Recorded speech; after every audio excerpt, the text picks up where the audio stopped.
Es el 31 de mayo de 2006. Son las 11 de la mañana en Estocolmo cuando 65 agentes de la Policía Criminal Nacional sueca entran a la vez en 12 ubicaciones distintas repartidas por Estocolmo. No buscan a un asesino ni a un traficante, ni siquiera van a arrestar a alguien. Toda esta operación coordinada es simplemente para cerrar un sitio web. Han preparado esto durante meses, saben lo que buscan y dónde está. En tan solo 1 hora y media confiscan 180 servidores y lo meten todo en camiones rumbo a las manos del inspector Jim Kaiser, el hombre que lidera la investigación policial. Ese mismo día en Los Ángeles, Dan Glickman, presidente de la MPAA, la organización que representa los grandes estudios de Hollywood, publica un comunicado declarando la victoria. Y no es para menos. Llevan años intentando tumbar esta página. Han enviado cartas formales al gobierno sueco, presionando directamente al Ministerio de Justicia. Incluso llegaron a amenazar a Suecia con sanciones comerciales si no actuaba. Todo ese dinero, toda esa presión política, todo ese esfuerzo, ha valido la pena. O al menos, eso es lo que parece. Porque 72 horas después, inexplicablemente, el mismo sitio web vuelve a estar online. Y ahora lleva un logo nuevo en el que el barco pirata apunta con un cañón directamente al letrero de Hollywood. Y como si eso fuera poco, el tráfico de la página no solo se recupera, se triplica. Una de las industrias más poderosas del mundo acaba de emplear todos sus recursos para borrar una web y no solo no lo han conseguido, sino que la han convertido en uno de los sitios más populares del planeta. ¿Por qué esta simple web se convierte en el problema más grande de Hollywood? ¿Quién está detrás de todo esto? Y sobre todo, ¿cómo es posible que 20 años después todavía nadie haya conseguido acabar con ella? Esta es la historia de The Pirate Bay. Para entender cómo nace una web así, primero hay que entender dónde nace, porque esto no podría haber ocurrido en ningún otro sitio del mundo. Suecia, a finales de los años 90, es uno de los países con mejor infraestructura online del mundo. Internet llega antes y más rápido que en casi cualquier otro país de Europa, y hay una razón detrás de eso. Desde el siglo XVIII, Suecia tiene grabado en su constitución un principio llamado Offentlighetsprincipen, el derecho de cualquier persona a acceder a los documentos del gobierno. Para una generación entera de suecos, la información, por defecto, pertenece a todo el mundo. El ciudadano tiene derecho a acceder a ella y la transparencia es una obligación del Estado. Ese es el terreno en el que va a crecer todo esto. Mientras tanto, al otro lado del Atlántico, la industria musical vive su primera gran crisis. En 1999, un estudiante americano de 19 años, llamado Shawn Fanning, lanza Napster, una plataforma que permite a cualquiera compartir archivos de música directamente con otras personas.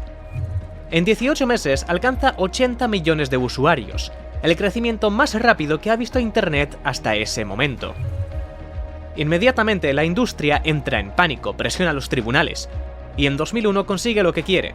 Un juez federal de California ordena el cierre de Napster. Y así, creen que han acabado con el problema. Lo que no entienden es que solo han cerrado una plataforma, no la idea. Ese mismo año, casi al mismo tiempo, un programador llamado Bram Cohen está trabajando en algo diferente. Cohen no quiere construir otra web con servidores centrales que se pueda apagar. Lo que diseña es un protocolo, BitTorrent. En lugar de descargar un archivo desde un único punto, BitTorrent lo trocea en cientos de fragmentos y los distribuye entre todos los usuarios que lo están descargando al mismo tiempo. Mientras bajas el archivo, compartes los trozos que ya tienes con otras personas que también lo están descargando. Es lo que se llama una red peer-to-peer. El resultado es que para tumbar una descarga en BitTorrent tendrías que localizar y bloquear simultáneamente a todos los usuarios que participen en ella, algo prácticamente imposible. Cohen publica este sistema en julio de 2001 y lo deja libre para que cualquiera lo use. En Suecia, un grupo de personas sigue todo esto muy de cerca y empieza a sacar sus propias conclusiones. Son activistas, programadores y académicos convencidos de que las leyes de copyright son algo que con la llegada de Internet ya no tiene sentido, y que alguien debe actuar. El 1 de agosto de 2003 fundan Piratbyran, que en sueco significa literalmente la oficina de la piratería. Y detrás de esa organización hay 3 personas que destacan, sobre todo, por lo que quieren hacer: construir el buscador de archivos más grande del mundo. Así, tan solo un mes después, el 15 de septiembre de 2003, The Pirate Bay se conecta por primera vez. 3 programadores suecos sin dinero, abogados ni ninguna estructura empresarial acaban de crear una plataforma que va a revolucionar Internet de la nada. El primero de ellos es Gottfried Svartholm, alias Anakata. Nace el 17 de octubre de 1984 en Estocolmo, lo que significa que en ese momento tiene solo 18 años. Él es el arquitecto técnico de todo, el que escribe el software desde cero, hace funcionar el tracker de BitTorrent de la web y quien lanza la web por primera vez. El segundo es Fredrik Neij, alias Tiamo. Nace en 1978 y es el ingeniero de sistemas, el hombre que mantiene los servidores funcionando cuando la cosa crece. Su portátil, un Pentium 3 con 256 MB de RAM, es literalmente el primer hogar de The Pirate Bay. El tercero es Peter Sunde, alias Brocket. Nace el 13 de septiembre de 1978 en la costa oeste de Suecia. Peter no es el mejor programador de los tres, pero lo que tiene es otra cosa: carisma.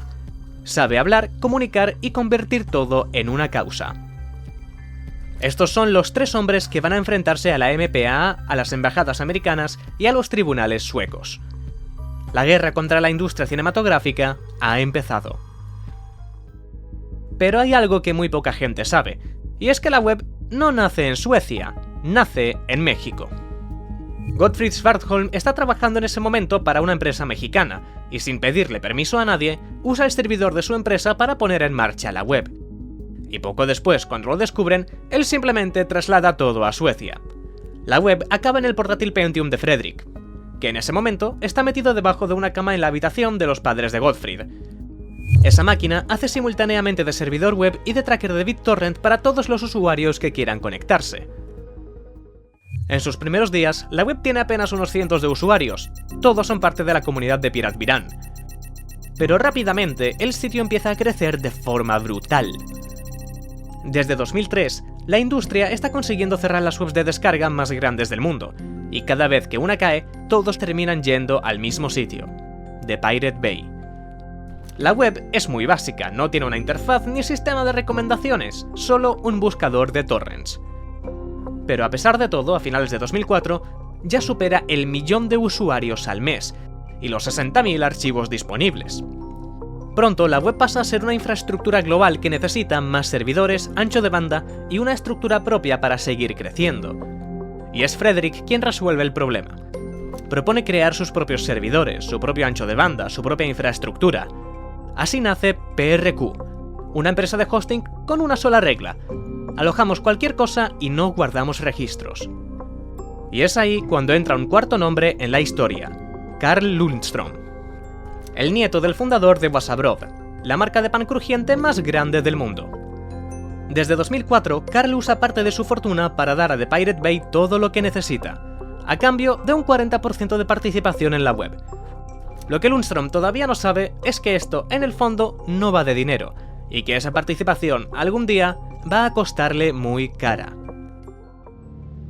Los grandes estudios no tardan mucho en darse cuenta de lo que está pasando, y empiezan con lo que saben hacer: mandar cartas. El 21 de agosto de 2004, los abogados de DreamWorks envían un aviso legal a The Pirate Bay exigiendo la retirada inmediata del torrent de Shrek 2 de la plataforma. La carta invoca la DMCA, la Ley Americana de Derechos de Autor, y advierte de las consecuencias legales de no cumplir con lo solicitado.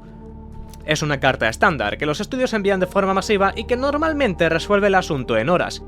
El administrador elimina el contenido, se disculpa y el problema desaparece. Pero la respuesta de The Pirate Bay es otra. Peter Sunde publica en la web la carta de DreamWorks y su respuesta. Como sabréis, o no, Suecia no es un estado de los Estados Unidos de América. Suecia es un país del norte de Europa. Por si no os habéis dado cuenta todavía, la ley estadounidense no se aplica aquí. Para vuestra información, no se está violando ninguna ley sueca. Que quede claro que cualquier nuevo contacto por vuestra parte, sea por el medio que sea, terminará en A. Una demanda por acoso, B. Una queja formal ante el colegio de abogados de vuestros asesores legales por enviar amenazas frívolas. Es la opinión nuestra y de nuestros abogados que sois estúpidos, y que deberíais meteros vuestras porras por donde os quepan. Tomad nota también de que vuestra carta y vuestro correo se publicarán íntegros en The Pirate Bay. Que os den. Educados como siempre, Anakata. En pocas horas la respuesta está en todas partes. La gente no se lo puede creer. Una web de 3 suecos le está plantando cara a uno de los estudios más poderosos de Hollywood. Y en los siguientes meses pasa exactamente lo mismo una y otra vez. Electronic Arts envía una carta exigiendo la retirada del torrent de los Sims 2. The Pirate Bay le responde diciéndole que es libre de exigir lo que quiera, igual que ellos son libres de exigir que EA les pague el espacio en disco y el ancho de banda que ha consumido su videojuego. Microsoft, Apple, Nintendo, todos mandan cartas, y cada uno de ellos recibe las mismas respuestas. The Pirate Bay convierte todo intento de censura en contenido viral, y cuanto más agresiva es la industria, más crece la web. Para finales de 2005, The Pirate Bay tiene ya 2,5 millones de usuarios, y pronto la MPAA entiende que ni las cartas ni las amenazas legales van a funcionar. Necesitan una estrategia diferente, y la van a encontrar en la Casa Blanca. Inmediatamente empiezan a trabajar directamente con la Embajada de Estados Unidos en Estocolmo. A la vez, el Departamento de Estado americano empieza a presionar al gobierno sueco, y pronto ceden.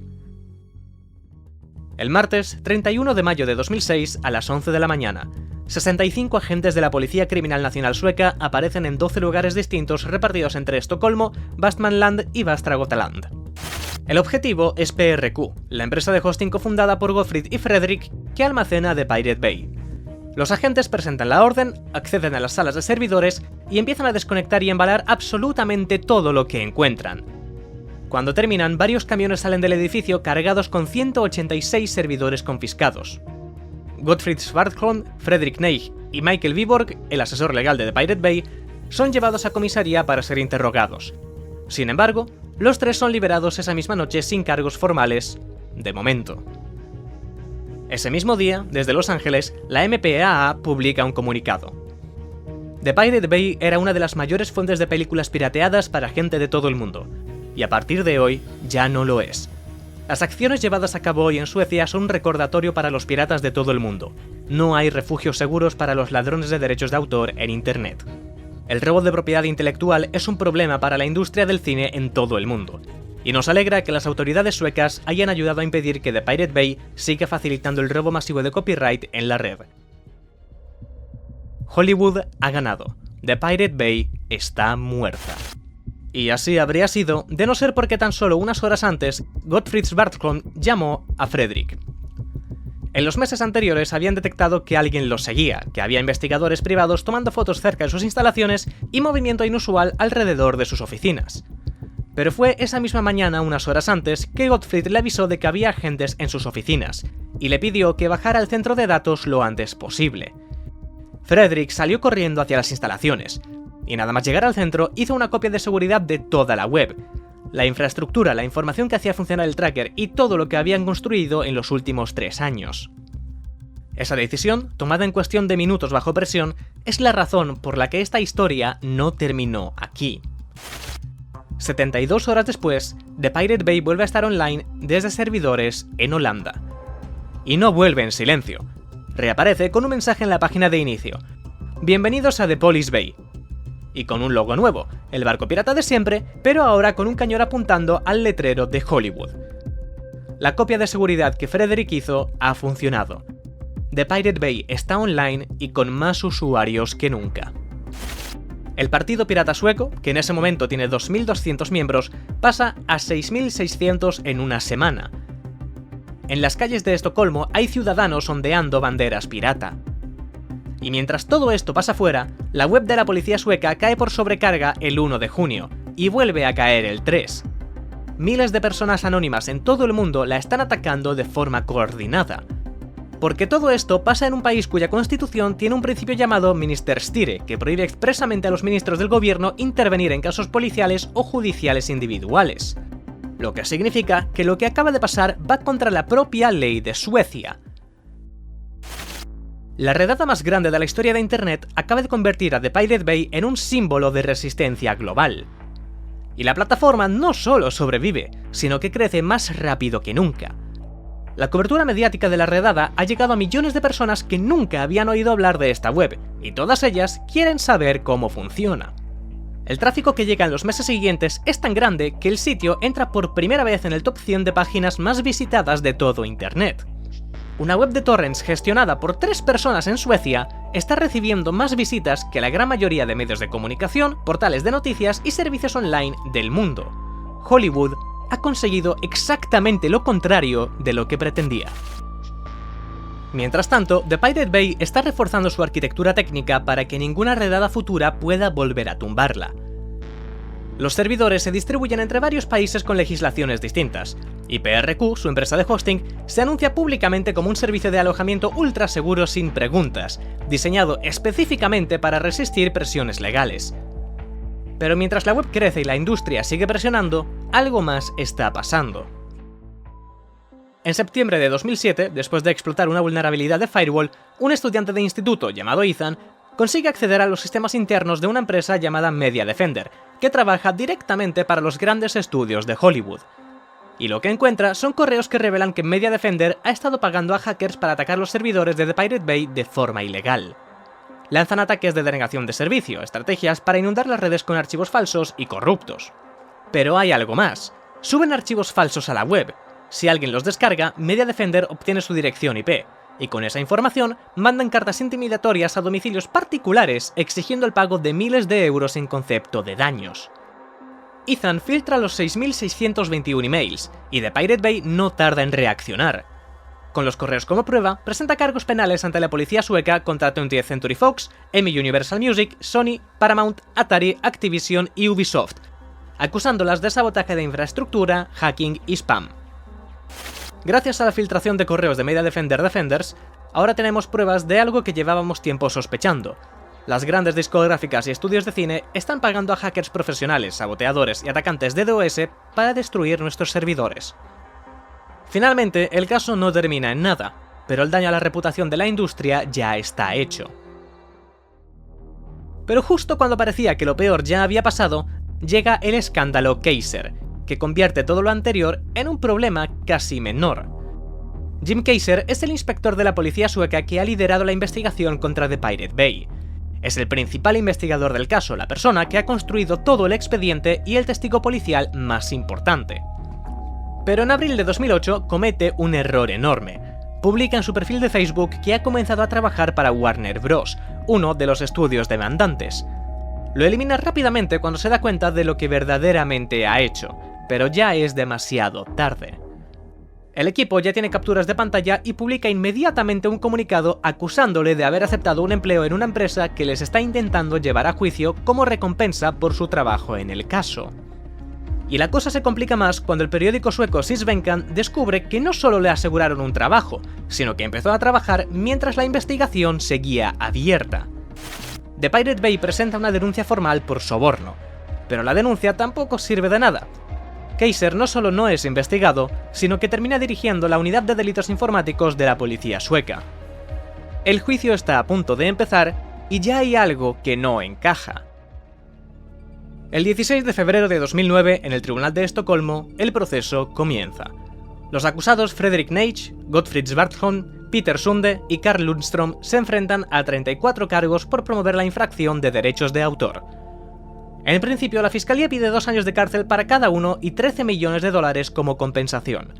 Según ellos, la web no es un proyecto filosófico, es un negocio con estructura comercial, financiadores y una estrategia para facilitar la distribución masiva de contenido protegido, con el único objetivo de lucrarse. Ellos argumentan que solo en el último año generaron más de 3 millones de dólares en publicidad. Pero la defensa tiene una respuesta para eso. Esos 3 millones suenan a mucho, pero los gastos de mantener una web con ese tráfico son enormes. Sunde, Gottfrid y Fredrik trabajan a tiempo completo en PRQ, su empresa de hosting, y según ellos, The Pirate Bay solo les está costando dinero. Así que en el segundo día, la fiscalía se ve obligada a retirar la mitad de los cargos. Por otro lado, la defensa, liderada por el abogado Per Samuelsson, basa su estrategia en el hecho de que The Pirate Bay no guarda ningún archivo y ellos tampoco distribuyen nada. La web es solo un motor de búsqueda que conecta a usuarios entre sí, igual que Google conecta a usuarios con páginas web.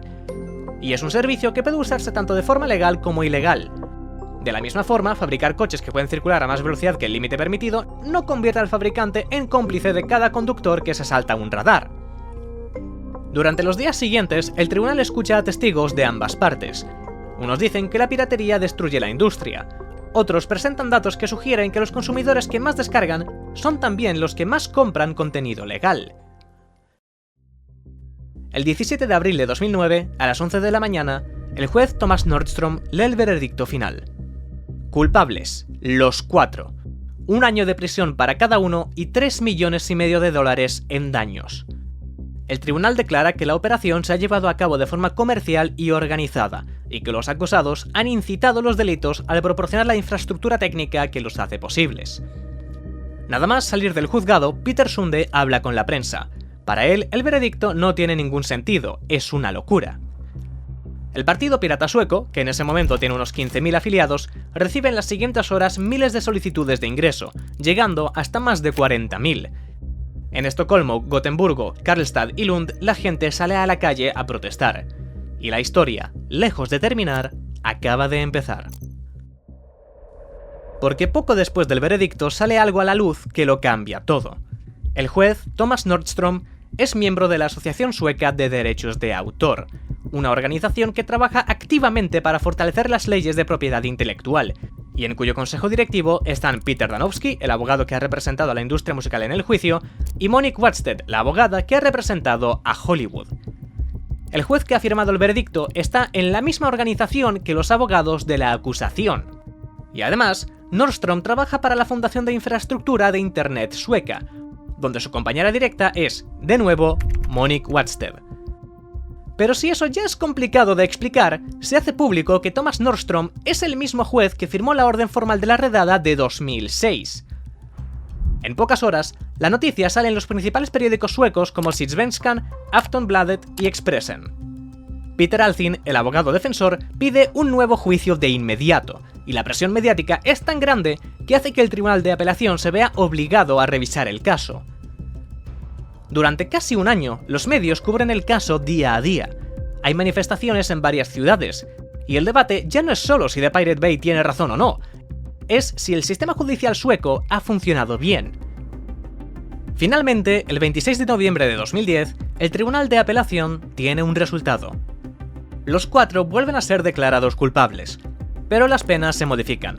Fredrik Neij queda con 10 meses de prisión, Peter Sunde con 8, Gottfried Schwarzkopf mantiene su condena de 1 año y Carl Lundström con 4 meses, aunque en su caso la condena de cárcel se convierte en arresto domiciliario.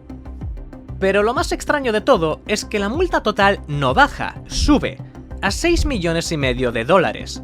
Los 3 vuelven a recurrir al Tribunal Supremo, pero los rechazan de inmediato. Mientras tanto, The Pirate Bay lleva tiempo moviéndose en otra dirección. En 2009, la web abandona su propio tracker de BitTorrent y migra al sistema de Magnet Links, una forma de identificar archivos mediante valores hash sin necesidad de un servidor central. El cambio significa que The Pirate Bay deja de tener un registro. Ya no hay datos que confiscar, porque técnicamente no existen. Y para terminar, liberan una copia comprimida con toda la base de datos de la web, para que cualquier persona en cualquier parte del mundo pueda descargarla y montar un clon en minutos. Sobre el papel, las condenas ya están decididas, pero ninguno de los 3 fundadores tiene intención de cumplirlas. Así empieza la cacería de 3 hombres que el sistema sueco ha condenado, pero no puede encontrar.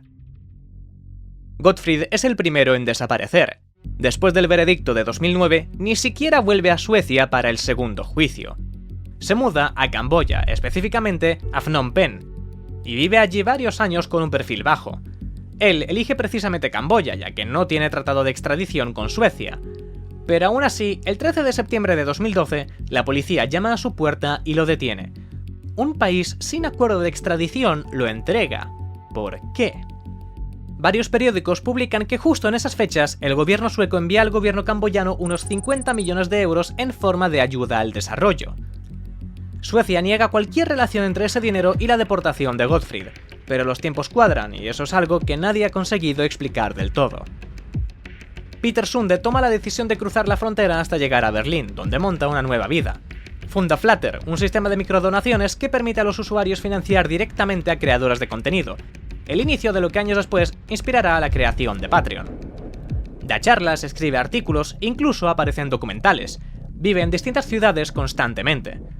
En 2012, Interpol emite una orden internacional de búsqueda y captura, y aún así, Peter sigue moviéndose por Europa sin pisar un solo día la cárcel. Hasta que el 31 de mayo de 2014, exactamente 8 años después de la redada, una unidad especial de la policía sueca, con apoyo de la policía polaca, asalta una granja en Oxie, en el sur de Suecia.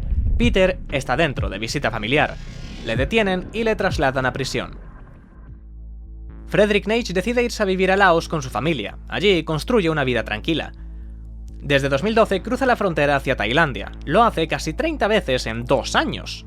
Hasta que el 3 de noviembre de 2014, al cruzar por el paso fronterizo de Nong Khai, hay alguien esperándole. La policía de inmigración tailandesa le arresta, le trasladan a Bangkok y Fredrik es extraditado a Suecia. Carl Lundström, el financiador, no tiene ninguno de esos dramas. Cumple sus 4 meses bajo arresto domiciliario, se muda a Suiza y desaparece de la historia de The Pirate Bay. Pero, ¿qué hay de la web? Mientras los fundadores cumplen condenas en distintos países, The Pirate Bay no se esconde, no para, sigue evolucionando. En enero de 2012, la web añade una nueva categoría, Faceables, archivos de diseño tridimensional que cualquier persona con una impresora 3D puede convertir en objetos físicos. En agosto de 2013, la web lanza Pirate Browser, un navegador gratuito basado en Firefox con el software de Tor integrado, diseñado específicamente para que cualquier usuario en cualquier país pueda acceder a The Pirate Bay aunque su gobierno o su proveedor de internet la tengan bloqueada. Y entonces, el 9 de diciembre de 2014, vuelve a pasar. Las autoridades suecas ejecutan una segunda gran redada, asaltan un centro de datos en Estocolmo y confiscan servidores, ordenadores y equipos. La web queda offline durante semanas, pero vuelve, claro que vuelve. Nadie en el exterior entiende exactamente cómo lo hace ni quién lo gestiona, porque en teoría ya no hay nadie detrás. Hoy, Gottfried está en paradero desconocido. Fredrik trabaja, según las pocas fuentes disponibles, en una empresa farmacéutica en Estocolmo, y Peter sigue construyendo proyectos relacionados con la privacidad digital. Carl Lundström falleció en los Alpes en marzo de 2025 pilotando su avioneta, y el portátil Pentium 3 de Fredrik Neij está ahora en una vitrina del Museo de Informática de Linköping. Eso es todo lo que queda de ellos, pero no de esta historia. Porque la web que construyeron, que ahora ninguno de los 3 fundadores gestiona, sigue online, y no hay ninguna persona identificable detrás. Eso sí, el sitio se declara oficialmente una entidad sin ánimo de lucro, aunque eso no está muy claro. La web se mantiene con publicidad, donaciones en criptomoneda y una red global de voluntarios anónimos por todo el mundo. Aunque dependiendo de dónde estés, entrar puede ser bastante difícil. En muchos países la web está bloqueada por orden judicial, y los bloqueos se renuevan constantemente. Por eso mismo, a día de hoy los sitios con malware que se hacen pasar por la página oficial se han convertido en un verdadero problema. Lo que queda de Pirate Bay no es exactamente lo que fue. El tráfico es menor que en el pico de los años de 2010. Sin embargo, la web está ahí. Pero más allá de todo eso, lo más importante es el cambio que creó en la industria. Spotify se funda en Estocolmo en 2006, el mismo año de la primera gran redada contra The Pirate Bay. Su fundador construyó un servicio con la idea de competir con la comodidad de la piratería, ofreciendo algo legalmente accesible, económicamente razonable y técnicamente mejor que descargar contenido online. Netflix sigue exactamente la misma lógica pocos años después. Sin la presión que ejercen durante una década sobre la industria, el streaming habría tardado mucho más en llegar o habría llegado en peores condiciones. The Pirate Bay nunca fue solo una web de descargas. Fue el primer gran choque entre la industria del entretenimiento y una generación que creció creyendo que la información debía ser libre. Y ese conflicto, de una forma u otra, cambió las reglas para siempre.